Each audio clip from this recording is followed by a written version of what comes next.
Hey guys, this is John here in Los Angeles with the Alpha Channel update for Sunday, October 20th, 2024. And today we have the Hakur Halderson Yggdrasil deck. This is a black and white divination deck, which is really just the Norse pantheon. It doesn't have the wands, cups, pentacles, and swords. These are just characters. This is Kasur, the crafty mead of poetry. I don't know if mead was a noun for a type of, person, like a smith or a miller or a baker. But this is Kasur, the crafty mead of poetry. I swear to God, Hakur Halderson did these in order, and he is getting better as the deck progresses.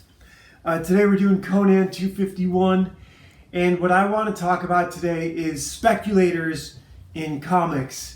And part of the reason I want to talk about this is because of Conan 250, this giant-sized spectacular that really just had 4 pages of 60-pound paper in the center.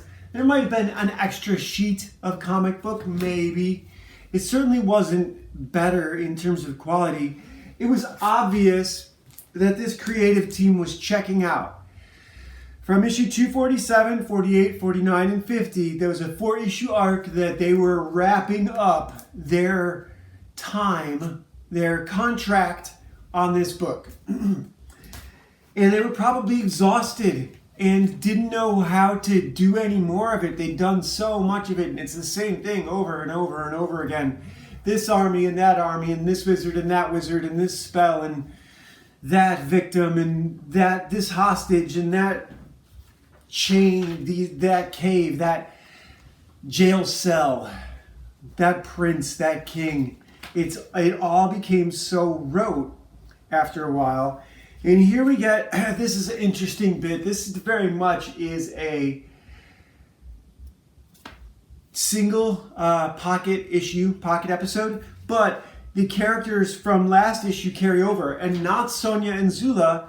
Conan and Yasmila are out here in the desert with Hob, who's asleep next to them, and Yasmila wants to be rid of him, and she wants to hear about a land where no one fights, and there's peace and calm and prosperity.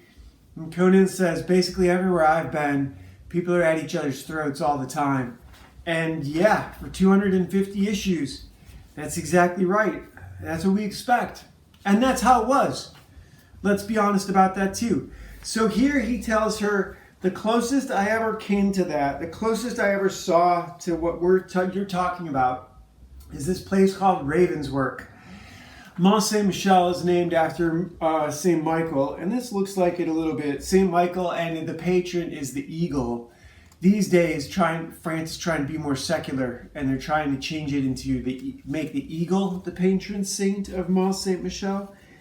But here you can see this Ravenswork place. They build boats there. It's a ship foundry, which is interesting for a mountain castle, but it is on the shore. And this guy, Ossian, is the main shipwright there. And there is a wizard lurking nearby who wants to take over this castle as his own and drive the locals out. And his ploy is to send were-creatures after these locals. And you saw them in the last page. I should flip back and point this out. This is really dry newsprint. It was very hard to move the pages today. So the very bottom panel is Ossian looking over his shoulder. Oh my God, something's coming. Which is a very good bottom panel. It makes you want to turn the page. This is one of these. This is in How to Draw Comics the Marvel Way. Is that you want to keep the readers turning the page. And so something's coming. What is it? Let's turn the page and find out. Right? I'm telling you, it's so hard. This dry newsprint. And here we get the attack of the werecats. So the evil wizard has turned his villagers into cats to increase their power and stamina and attack force. But it decreases their creativity and their ability to work together and their ability to think and reason. And they certainly can't outfight Conan, who arrives by accident and gives these cats what for. This is a very simple story, but now remember, Conan is telling this to Yasmila, who's a princess exiled from her homeland, or just hasn't gone back to her homeland yet. They're enjoying some peace and quiet out in the desert dunes. And of course she'll go back because now there's no one opposing her. So if she wants peace and prosperity, all it is a short horse ride, back to her capital. She has it waiting for her at home. But she's listening to Conan tell this story about fighting these werecats. There's a few of these slashes that are really nice. A few of these attacks that are really good. And I noticed, so there's a lot of this white facial highlights, and that was Nel Yamatov in the last 4 issues, sort of experimenting with it, but it's done in here too. I think it must have been sort of a regular thing in the 70s at this point when these comics were being printed. Here we get Conan and Ossian back at Ravenswork, and Ossian is given a little bit of exposition explaining their predicament. Conan is always the stranger in a strange land, so the locals always take the time to explain what's going on. The wizard in the mountain keep is plaguing their little river village, their little harbor village. And this is the same thing. Sorry, I know that talking with the comic in front of my face cuts off the audio, but at the same time, bringing the comic book up and down has got to be obnoxious for you guys. I don't spend a lot of time watching these, as should be relatively obvious, given how little preparation I put into this. I'm not trying to pretend that I know more than anyone else. I want to be an authentic comic book reader, and that means not putting in a lot of time in preparation. And when I see things like this page back here, where Ossian is looking over his shoulder, and we get a page turn, a natural page turn, because there's a screen, that's the kind of thing I want to catch just as a reader. Yesterday, towards the end of the comic, there was a word balloon that wasn't colored white. It was colored blue with the background. I didn't draw attention to it. I'd seen it when I read the comic originally, but I didn't remember it, and it wasn't a big enough thing to point out later. I like how Conan looks in here. I think this artist's name is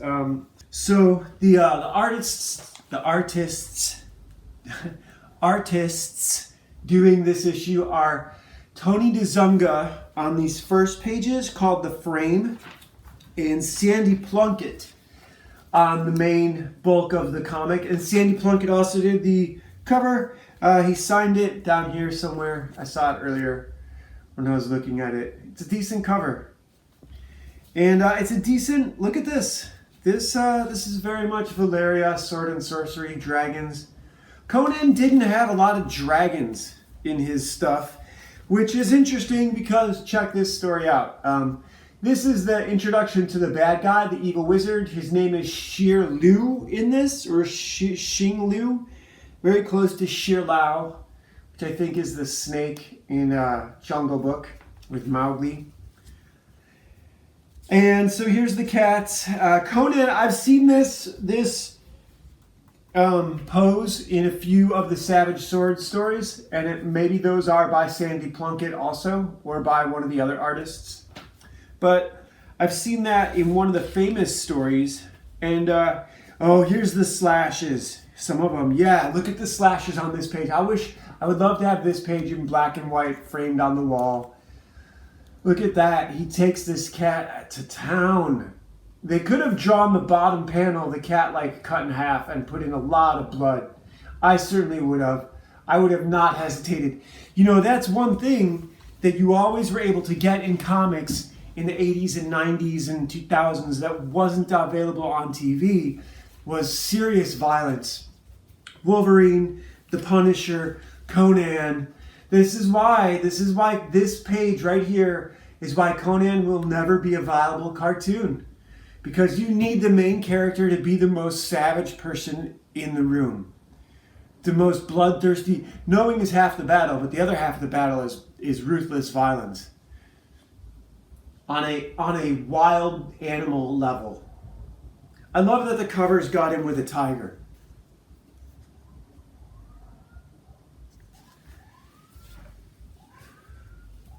And so this other page, after the fight, he's negotiating with this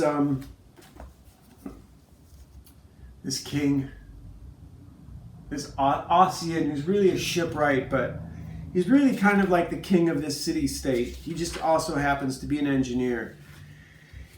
And he's not especially great with a sword, and so Conan agrees to deal with this wizard for him. And then this is kind of awesome too. Before they can even go out and hunt this wizard, the wizard comes to them.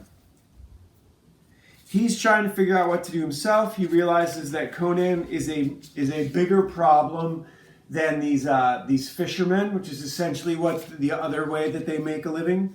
They sell boats and they fish. And so he conjures up, he's watching them and conjuring up his magic and blah, blah, blah. It's basically exposition through the window of the wizard's crystal ball, his divination. And he decides that he will deal with them and he will take the fight directly to them. And he becomes a winged dragon and attacks Ravenswork. And this again, now these two pages are against each other. But the very bottom panel, this guy didn't know where the ads were going to come in. He didn't know if this page would be a single page or a double page. And so on the offhand chance there might be an ad right here or an ad right here, he made the bottom panel a part of why to turn the page. I did this in my novels. In my novels, I made sure, like, I had control over what paragraphs would be at the bottom of the page. And I made the bottoms of the pages propel the story. You don't get that with the audiobook. With the audiobook, it's just acceleration. But with the actual book itself, and here again, the bottom of this page is the main character Ossian being seized. So it accelerates every time. First we get the demon, now the demon's got him in his clutches. What's next? Well, let's turn the page and find out, shall we? Here we get a one page with an ad. And at this one, at the bottom, he's got Conan. So now Conan's involved and he's losing too. How will we up the stakes with the next page? There's not that many left. We're getting close to the end of the story. And we still have to wrap it up with Princess Yasmila back on the beach. Here we get 2 pages of action. And no 9-panel Buscema pages like the end of the books that he was doing. Nothing against John Buscema. He's a god. He was doing 17-page books and packing tons of story into it. And I also have to say, the dialogue in this book is very stilted. It is unpracticed. It is a foreign tongue to this writer. Roy Thomas's dialogue and narration and multiple characters really is smooth and flows and is very much period-esque. Conan spoke with a much broader vocabulary than Arnold Schwarzenegger brought to the role. Henry Cavill would be a perfect Conan if you could get him to do it. But he's got the right ruthlessness and intellect for the character. More than Jason Momoa.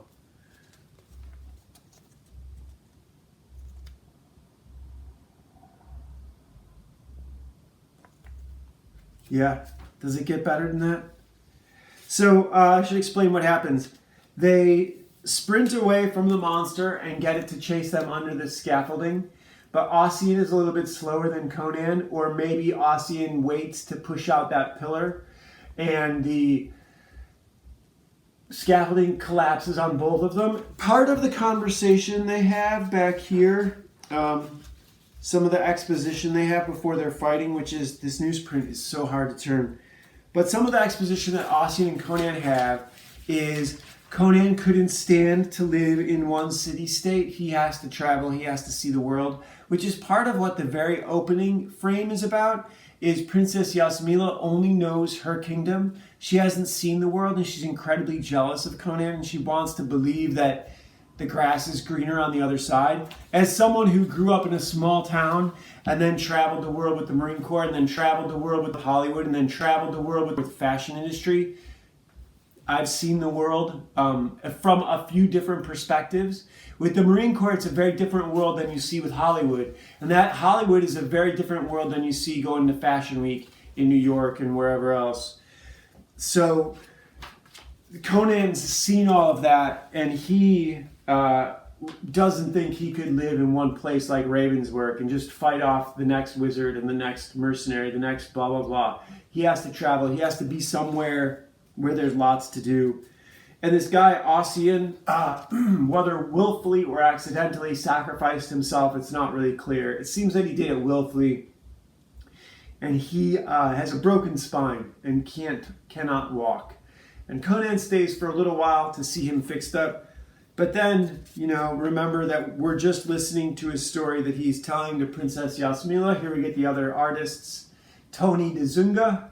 This is Sandy Plunkett. And they did the frame, the more realistic frame, whereas the story that's being told is much more cartoony. This cover is cartoony. Conan would be the best R-rated cartoon. It'd be very hard to do. I saw that Spawn is on 357. Congratulations, Todd. I don't think this even made it to 270.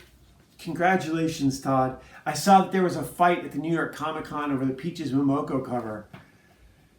A fight. What the fuck is this world coming to? I've said I would love to get in fights with people like, I don't even remember their names now, Mark Wade and this other guy who was talking shit about picking fights with people at comic book conventions. But that's just because I'm an asshole online talking, because because every bridge must have a troll. So I would love to fight anyone anywhere, but that doesn't mean you really should, It doesn't mean you really should. It's nice to have comic book power and not need to use it. So here we have Conan explaining basically this to Princess Yasmila, and then he tells her the happy ending part in that Ossian took those dragon wings and learned to fly. Can you believe it? And there was a whole bit where in his studio he was very much like Leonardo da Vinci, very much into science. Here we get a Captain America image a little bit. So Conan 251, ambitious, 2 new teams. They have big shoes to fill, big boots to fill, and they did a single pocket episode with a very cute, compact story, a good story, maybe not executed to the best of anyone's ability, but certainly fitting in with the Conan whatever you want to call it, je ne sais quoi, the style guide. It fits in the style guide. It's not a bad issue.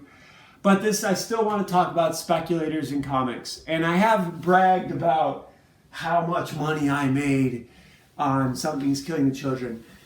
Selling my comic book collection in 2017 was the most humbling and enlightening experience of my life after publishing my novels. First off, publishing my novels clued me into the fact that every time you act like a jerk, you're going to break someone's heart.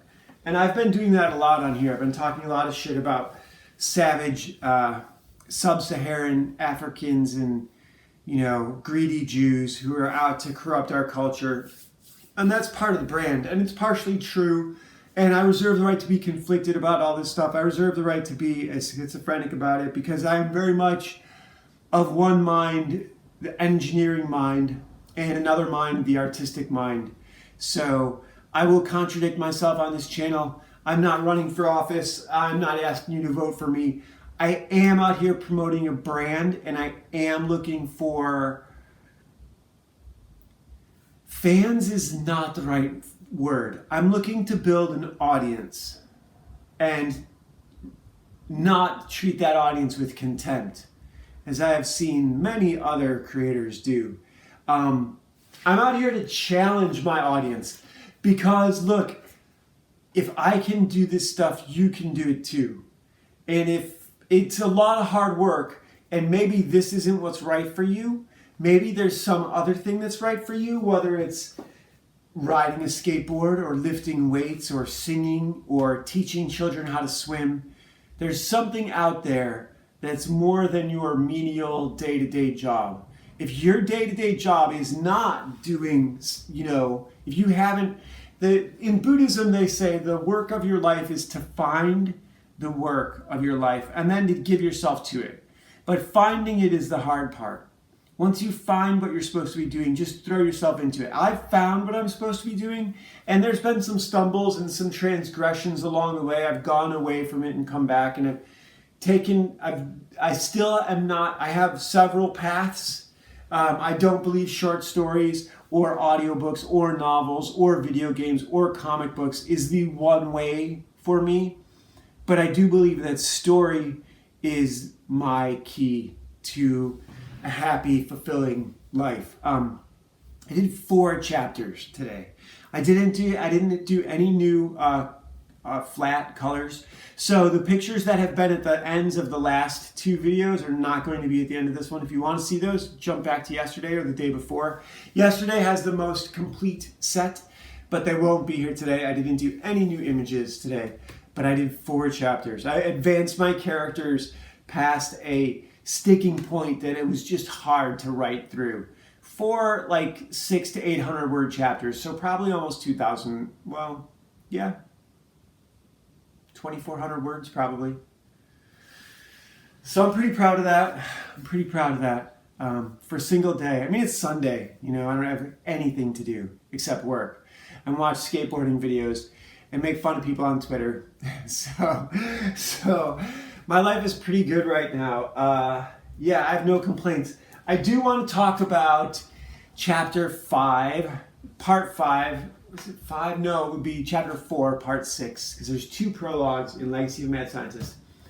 And this is the dinner between Ashley and her father. Really, Ashley and her mom and her brother and her dad, the 4 of them.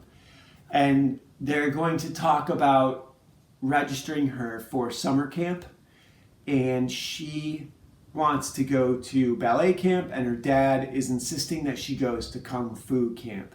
She is not at all excited about it. They're already in summer school. Summer school for their school Rivendell Academy has 2 sessions, one in June and one in August. And the month of July is open, and they are being sent to, not because it's fun for you camp, but because it's good for you camp.